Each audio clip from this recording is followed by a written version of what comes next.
The dress was already laid out on the bed, and Alina Ashworth knew, the moment she saw it, that something was terribly wrong. It was the color of old mustard, stiff at the collar, with ruffles that belonged to a decade long past. Her stepmother, Margaret, stood in the doorway with a smile that did not reach her eyes. "You will wear this to the Duke's ball," Margaret said, "or you will not go at all." Alina's hands trembled as she touched the fabric. She had heard the whispers in the kitchen for weeks, the servants exchanging glances whenever the ball was mentioned. Now she understood why. This was not a mistake. This was a plan, stitched together with the same care as the awful gown itself. Her two stepsisters, Charlotte and Beatrice, appeared behind their mother, barely hiding their delight. Charlotte pressed a hand to her mouth to stop herself from laughing outright. Beatrice did not bother hiding it at all. "You will be the most talked about woman at the ball," Beatrice said, her voice dripping with false sweetness. "Everyone will remember you." Alina said nothing. She had learned long ago that arguing only made things worse. Since her father's death 2 years earlier, this house had stopped being her home and started being her prison, with Margaret holding every key. She thought of refusing. She thought of locking herself in her room and letting the night pass without her. But something inside her, some quiet, stubborn spark her father had once called her greatest strength, refused to let Margaret win so easily. Later that evening, alone in her room, Alina stared at the dress hanging on the wardrobe door. It looked even worse in candlelight, the mustard color turning sickly and strange. She sat on the edge of her bed and allowed herself, just for a moment, to feel the full weight of what tomorrow would bring.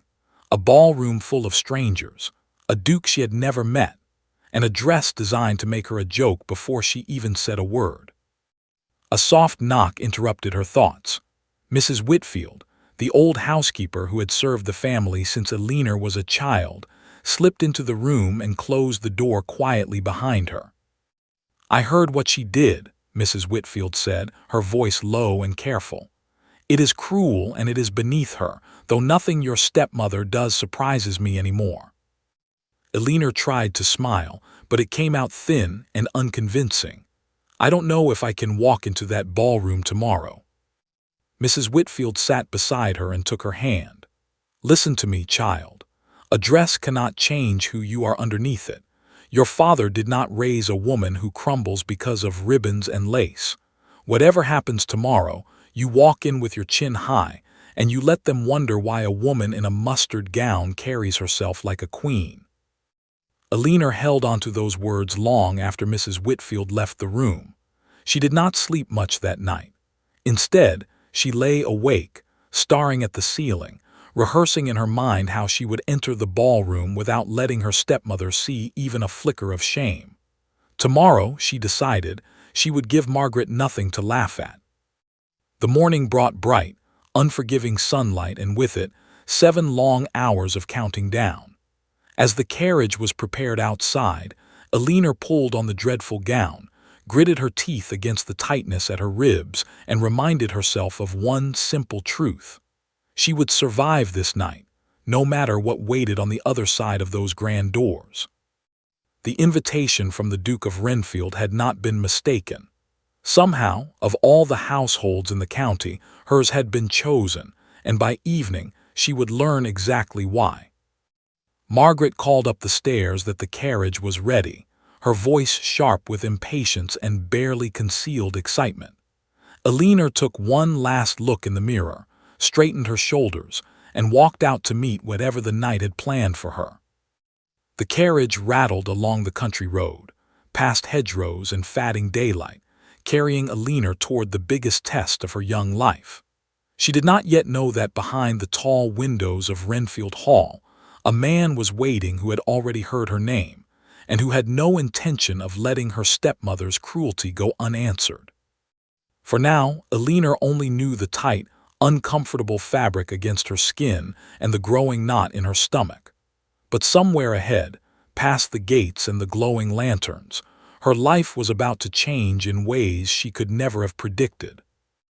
The carriage jolted to a stop, and Aliner's heart slammed against her ribs before she even stepped outside. Rows of other carriages lined the drive, each one releasing guests dressed in silk and velvet, their laughter and chatter drifting through the cool evening air. She swallowed hard, gathered the folds of her dreadful gown, and stepped down onto the gravel path. Margaret and her daughters had already moved ahead, walking briskly toward the entrance, eager to distance themselves before the mockery began. Charlotte glanced back once, her eyes gleaming with anticipation, before disappearing through the tall doors of Renfield Hall. Alina took a steadying breath and followed. Inside, the ballroom stretched before her, glittering with candlelight and gold trim, filled with the low hum of hundreds of conversations. She had never seen anything so grand, and for a moment the beauty of it almost made her forget what she was wearing. Almost. A footman announced her name at the top of the staircase, and every head within earshot turned. She felt the shift immediately, a ripple moving through the crowd like wind across water. Whispers began, quiet at first, then bolder. Someone near the punch table let out a short, sharp laugh that she was certain was meant for her. Her stepsisters had positioned themselves near the base of the stairs, close enough to enjoy every second of her descent. Beatrice's smile widened with each step Alina took, savoring what she believed was the beginning of a perfect humiliation. Alina kept her chin level and her eyes forward, exactly as Mrs. Whitfield had told her. She would not give them the satisfaction of watching her falter. Each step down the staircase felt like walking across hot coals, but she forced her expression to remain calm, almost serene, even as her stomach twisted with dread. By the time she reached the bottom, the whispers had grown louder. She caught fragments of conversation as she passed, comments about the color of her dress, the strange cut of the sleeves, the sheer audacity of wearing such a thing to an event of this importance. A group of young women near the wall covered their mouths, clearly trying and failing to hide their amusement. Margaret stood a short distance away, pretending to be occupied with another guest, though Alina could see the satisfaction hidden behind her polite smile. This was exactly the reaction she had hoped for. This was the entire point of tonight. Alina moved further into the room, searching for any quiet corner where she might catch her breath, away from the stairs and the murmurs following her like a shadow. She found a spot near a tall window, half hidden behind a column, and pressed her back against the cool glass. For a moment she allowed herself to close her eyes. She thought of her father, of the way he used to tell her that true strength was quiet, that it did not need an audience to prove itself. She thought of Mrs. Whitfield's steady hands and steadier words. She opened her eyes again, straightened her posture, and prepared to face whatever remained of the evening. She had no idea that across the room, a man had already noticed her, and that his reaction to what he saw was nothing like the laughter surrounding her. The Duke of Renfield, Alexander Hartwell, stood near the head of the ballroom, greeting guests with practiced politeness, his mind elsewhere despite the endless stream of introductions. He had returned to the county only weeks earlier, after years away, and this ball was meant to reintroduce him to society. Yet nothing about the evening interested him until he saw her. He noticed the whispers first, the way they spread across the room like a current, drawing his attention toward the staircase. He watched a young woman descend, dressed in a gown so clearly mismatched to the occasion that it could only have been chosen deliberately. What struck him was not the dress itself, but the way she carried it. Her shoulders were straight, her steps measured, her expression unreadable despite the laughter rising around her. He had seen cruelty dressed up as fashion before, in ballrooms just like this one, and he recognized it instantly for what it was. Alexander excused himself from the group of guests surrounding him and moved through the crowd, his pace unhurried but deliberate. Several people tried to catch his attention along the way, offering greetings and compliments, but his focus remained fixed on the woman now standing quietly near the window, half hidden behind a column. As he drew closer, he studied her more carefully. There was something familiar about her face, though he could not immediately place it. Then it came to him. Ashworth. He remembered the name from a conversation weeks earlier with his estate manager, a story about a respected local family fallen on hard circumstances after the father's sudden death, and a stepmother who had taken control of everything, including the daughter's inheritance. He had heard rumors of mistreatment, whispered concerns from servants and neighbors who dared not speak too loudly. Standing here now, watching the scene unfold before him, he understood exactly what he was looking at. Alina noticed him approaching only when he was a few steps away. She straightened instinctively, unsure whether to expect another cutting remark disguised as politeness, bracing herself for whatever might come next. Instead, the Duke stopped before her and offered a respectful bow, as though she were dressed in the finest silk in the room. "Miss Ashworth," he said, his voice calm and clear enough that those nearby could not help but hear it. "I have been hoping to make your acquaintance this evening." The nearby whispers faltered, replaced by confused silence. Alina blinked, momentarily unable to respond, certain she had misheard him. "Your Grace," she finally managed, offering a careful curtsy, uncertain of what game was being played or whether it was a game at all. "Would you do me the honor of the first dance?" he asked, extending his hand. The entire room seemed to hold its breath. Margaret's polite smile froze in place, her eyes widening in disbelief. Charlotte and Beatrice exchanged a look of pure shock, their earlier delight draining from their faces in an instant. Alina stared at the Duke's outstretched hand, torn between suspicion and something dangerously close to hope.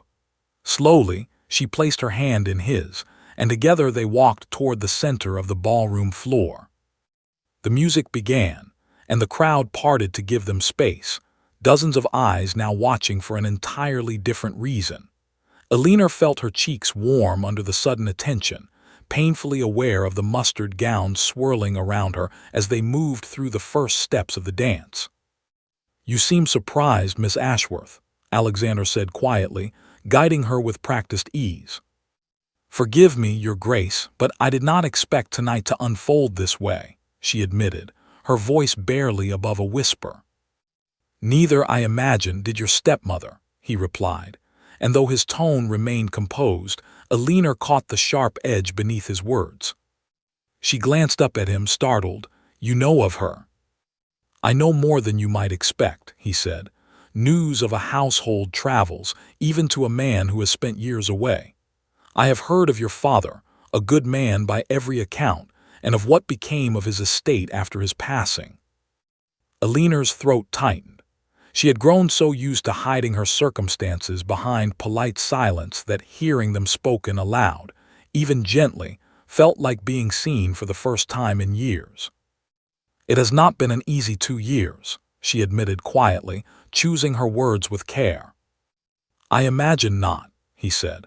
"Yet you walked into this room tonight with more grace than anyone else I have met this evening, dressed as you are in a gown clearly meant to bring you shame." Alina's steps faltered slightly, though he steadied her without missing a beat of the music. "You noticed that?" "I noticed everything," Alexander said. "The whispers, the laughter, the careful way your stepsisters positioned themselves to watch. It was not difficult to understand what had been arranged for you tonight." She did not know how to respond. No one outside her own household had ever spoken so plainly about what she endured, let alone a man of his standing, in front of half the county. As the dance continued, the atmosphere in the ballroom shifted further. Guests who had been whispering cruel remarks now leaned toward each other with entirely different questions, wondering what connection the Duke could possibly have with the woman in the outdated gown. Envious glances replaced mocking ones. The dress remained the same, but the meaning attached to it had already begun to change. Margaret watched from the edge of the room, her composure cracking with every passing moment. This was not the outcome she had planned.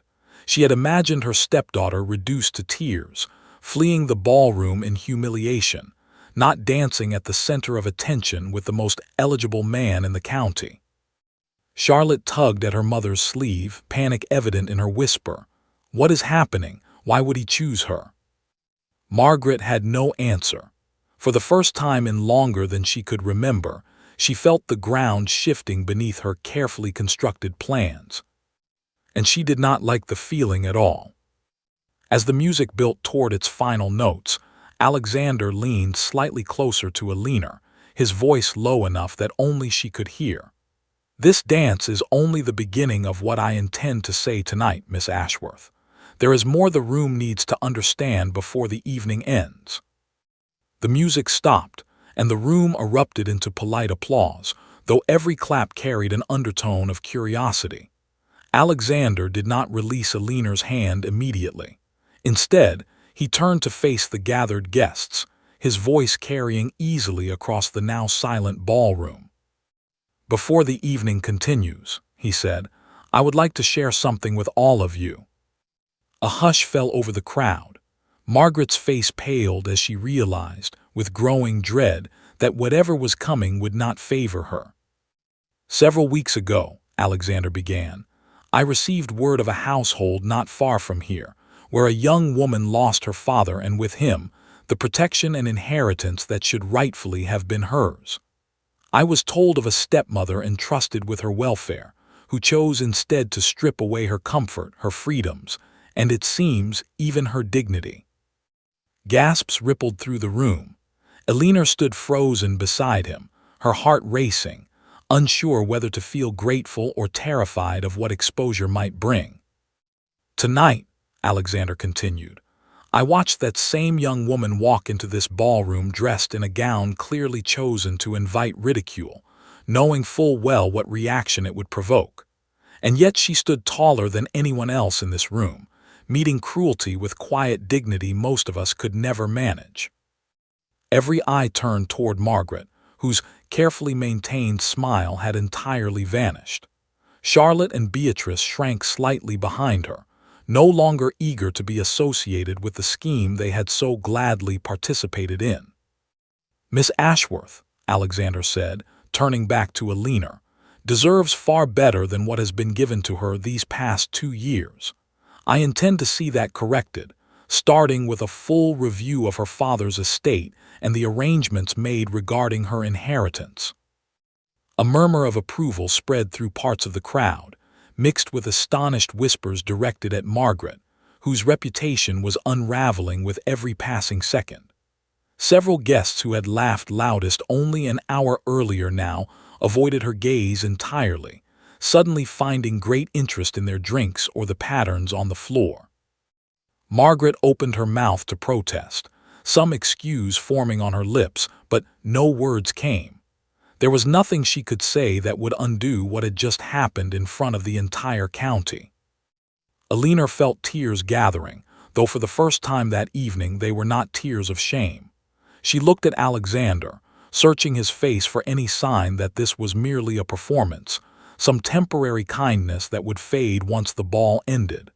Instead, she found only steady sincerity. "Thank you," she whispered, her voice trembling slightly. "There is no need to thank me," he replied gently. "You have carried yourself with more strength tonight than most people manage in a lifetime. It is society that owes you an apology, not the other way around." The orchestra began another song, softer this time, and the ballroom slowly returned to its usual rhythm, though the atmosphere had shifted entirely. Whatever Margaret had hoped to achieve tonight lay in ruins, replaced by something neither she nor Alina could have predicted when the evening began. In the days that followed, word of the ball spread through the county faster than any carriage could travel. Every household seemed to have heard some version of the story, of the stepmother's cruel scheme and the Duke's public rebuke, though the details grew more dramatic with each retelling. Margaret found herself facing closed doors where invitations once flowed freely, her social standing crumbling under the weight of her own scheme. At the Ashworth estate, everything began to change. Alexander made good on his promise within the week, sending his own solicitor to review the terms of Alina's father's will alongside the family's finances. What the solicitor uncovered confirmed what many had long suspected. Margaret had quietly redirected funds meant for Alina's care into her own accounts and her daughter's extravagant wardrobes, leaving barely enough to maintain the household itself. Alina sat in the study, the same room where her father used to work, as the solicitor explained the findings in careful, measured tones. Margaret stood nearby, her earlier confidence replaced by nervous silence, aware that any argument now would only worsen her position. The estate and its remaining funds rightfully belong to Miss Ashworth, the solicitor said firmly. Arrangements will need to be made regarding the household going forward. Margaret's hands twisted the fabric of her sleeve, though she said nothing. Charlotte and Beatrice waited outside the study door, their earlier arrogance replaced by quiet worry about what their future might now hold without the fortune they had grown so used to spending. Alina listened carefully, feeling a strange mixture of relief and sorrow. This was not a victory she had asked for, nor one she took particular pleasure in, despite everything Margaret had done. She thought of her father, of how disappointed he would have been to see his family torn apart this way, and how proud he might have been of the strength she found to endure it. When the solicitor finished, Alina made a decision that surprised everyone in the room, including herself. Rather than casting Margaret and her daughters out entirely, she offered them a modest allowance and a small cottage on the far edge of the estate, enough to live comfortably, though nowhere near the luxury Margaret had once enjoyed through deception. "I will not treat you as cruelly as you treated me," Alina said quietly, meeting Margaret's eyes for the first time without fear. "But I will not allow this household to remain under your control any longer." Margaret, stripped of any argument or leverage, nodded stiffly and left the room without another word. In the weeks that followed, Alina slowly rebuilt the estate her father had once been proud of, guided by the solicitor's advice and, increasingly, by regular visits from Alexander himself. What began as concern over her circumstances grew into genuine friendship, and eventually, something neither of them had expected to find so soon after such a painful chapter.